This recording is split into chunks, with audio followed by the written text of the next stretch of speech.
નમસ્કાર, India news ગુજરાતમાં આપનું સ્વાગત છે અને હું છું આપની સાથે કિશન તિવારી। સમાચારોની શરૂઆત કરીએ આપણે સૌથી પહેલા મહત્વના સમાચારથી। વાત કરીએ આપણે વલસાડની, તો વલસાડમાં આમ આદમી પાર્ટી દ્વારા પત્રકાર પરિષદ યોજાઈ હતી। આવનારા મહાનગરપાલિકા અને જિલ્લા તાલુકા પંચાયતની ચૂંટણીમાં આમ આદમી પાર્ટી તમામ બેઠકો ઉપર પોતાનો ઉમેદવાર ઉતારશે અને સાથે સાથ ચૂંટણીને લઈને આમ આદમી પાર્ટી દ્વારા છેલ્લા 2 મહિનામાં 10,000 થી વધુ સભાઓ કરી અને વલસાડ અને વાપીમાં ઓછી સભાઓ થતા ઈસુદાન ગઢવી દ્વારા કાર્યકર્તાઓ સાથે બેઠક કરીને નિરીક્ષણ કર્યું। આગામી દિવસોમાં આમ આદમી પાર્ટી દ્વારા સમગ્ર ગુજરાતમાં 1200 થી વધુ સભાનું આયોજન કરશે। એસઆઈઆરના મુદ્દે આપ નેતા ઈસુદાન ગઢવીનું નિવેદન પણ સામે આવ્યું છે, જેમાં તેમણે જણાવ્યું કે એસઆઈઆર ભાજપનું બ્લન્ડર છે।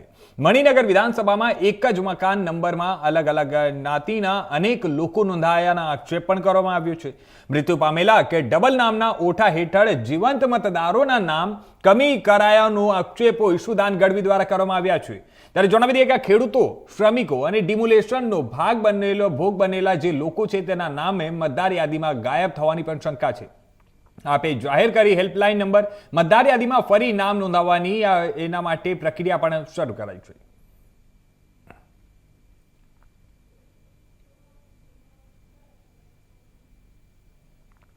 જે મેં મારા પદાધિકારીઓ સાથે મીટિંગ કરી છે, સાથે સાથે સંગઠનની સમીક્ષા કરી છે।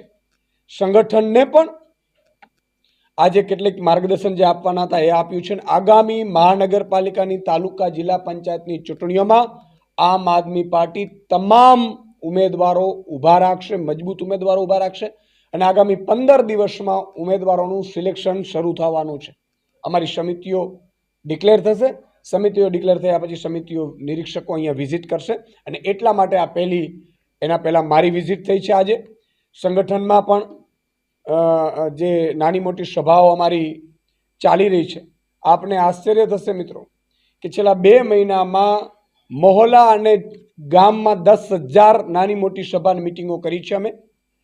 આજે શનિ રવિવારે 2 દિવસ મેગા કેમ્પેન કર્યું છે અને 1200 સભાનું ગુજરાતમાં પ્લાનિંગ કર્યું છે, જે અંતર્ગત વલસાડ, વાપી, ઉમરગામમાં થોડી ઓછી સભાઓ થઈ રહી હતી, ત્યારે સંગઠનને સાથે રાખીને એમને પણ સૂચના આપવામાં આવી છે। એસઆઈઆરમાં કઈ રીતે કર્યું છે એનો હું ઓનલાઈન મારી પાસે અત્યારે જે પુરાવો છે એ હું આપને આપી રહ્યો છું। અહીંયા મણિનગર વિધાનસભા છે, હું આપને આપીશ, એમનું ઓનલાઈન કાઢેલું છે। વિધાનસભા મત વિસ્તારમાં મતદારનું નામ છે મંજુલાબેન ગોહિલ, પતિનું નામ છે ઝવેરભાઈ ગોહિલ, ઘર નંબર 1, ઉંમર 66। બીજું ઘર નંબર 1માં મુકેશ પ્રજાપતિ પણ ત્યાં જ રહે છે, બરાબર, પિતાનું નામ સોનાજી પ્રજાપતિ। ઘર નંબર 1 સંજુ કુશવા પણ ત્યાં જ રહે છે, પતિનું નામ છે બ્રિજકુમાર કુશવા, ઘર નંબર 1। આ કઈ રીતે હોઈ શકે ભાઈ? એક જ ઘરમાં અલગ અલગ જાતિઓના કઈ રીતે હોઈ શકે માણસો? સાથે સાથે હજી અમે શરૂઆત કરી છે। મેં ગુજરાતની જનતાને કહેવા માંગુ છું કે જે 73 લાખ નાગરિકો છે એમાં કેટલાક મૃત્યુક હશે, ડબલ નામ હશે, એમાં અમે કંઈ નહીં કરી શકીએ, પણ જેના પણ નામ બાકી રહી ગયા છે, આમ આદમી પાર્ટીએ 20,000 BLA 2ની ટીમ બનાવી છે। તમારો મતદાર યાદીમાં નામ ન હોય, અમારો સંપર્ક કરજો, અમારો હેલ્પલાઇન નંબર પણ જાહેર કર્યું છે। અમે તમારા મતદાર યાદીમાં નામની નોંધાવણી આમ આદમી પાર્ટી કરાવી દેશે।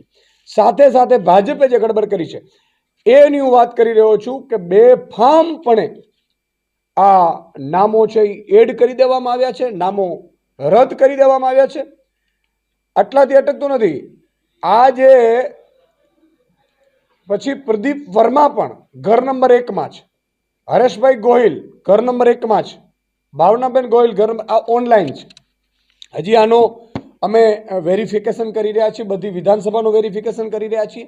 એટલે એસઆઈઆરના મામલામાં પણ અમને એવું લાગી રહ્યું છે કે ભાજપે જે એના વિરોધીઓ મતો છે, જેના ઘર એમણે તોડી નાખ્યા છે, જે ખેડૂતો છે, જે શ્રમિકો છે, જેમને 12 કલાકની છૂટ આપી દીધી, શ્રમિકોનું શોષણ કરે છે, જેમને ડિમોલેશન કર્યું છે, આ બધાના મતદાર યાદીમાંથી નામ કમી કર્યા હોવાની અમને શંકા છે।